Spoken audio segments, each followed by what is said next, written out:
90 రోజుల కోర్సు పూర్తి చేస్తే చాలు 100% ప్లేస్మెంట్ సపోర్ట్ తో సాఫ్ట్వేర్ జాబ్ మీ సొంతం. వెంటనే కోడ్ జ్ఞాన్ డెస్టినేషన్ ని సంప్రదించండి. సార్ ఇప్పుడు అన్ని సినిమాలు చేసిన తర్వాత ఎక్కడో ఒక చోట అనిపిస్తుంది, ఇప్పుడు అప్పుడు ఒక ఇది ఉండేది, కమర్షియల్ సినిమాలకి ఒక ఊపు ఉండేది అప్పుడు.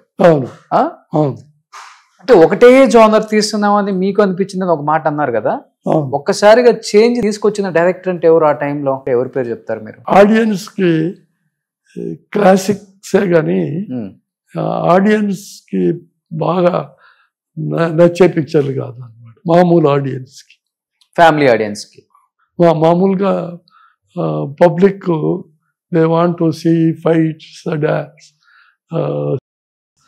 ఇలాంటి ధోరణి ఉండే రోజులు అనమాట. సో చిరంజీవి గారితో ఎలా ఉండేది ఒక ఎక్స్పీరియన్స్?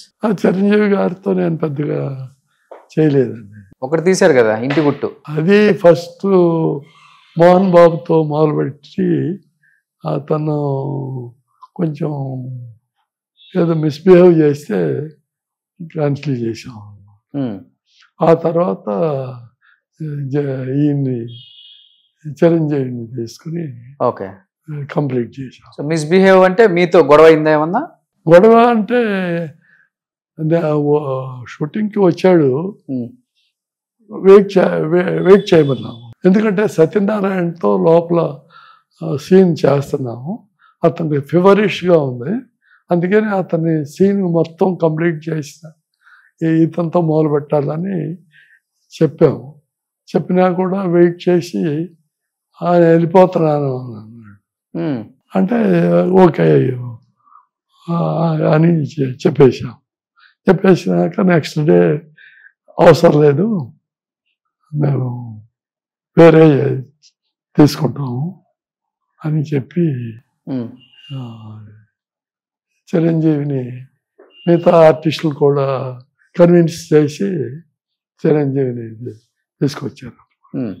చిరంజీవి బాగా చేశాం.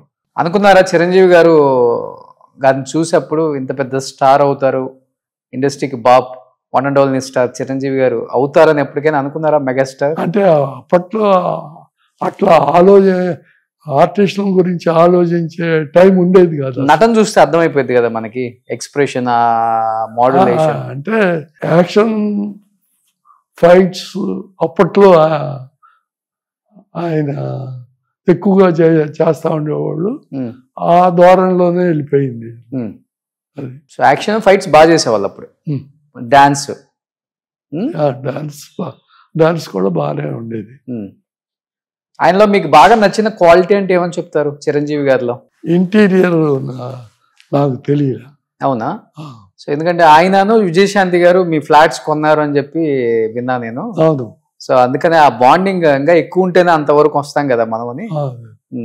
కొన్నా మన ఆడిటర్స్ హ్యాండిల్ చేసాం. ఓకే. అమ్మటం అదంతా.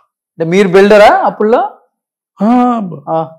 నేను రాఘవరావు ఇద్దరం కలిసి సినిమాలు అయిపోయినాక మనకి రెగ్యులర్గా ఒక ఇన్కమ్, క్యాష్ ఇన్కమ్ ఉండాలి కదా అని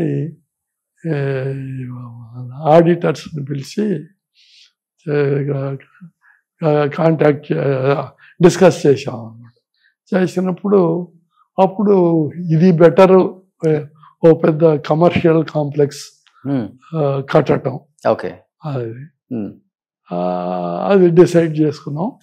సరే ఫస్ట్ నేనే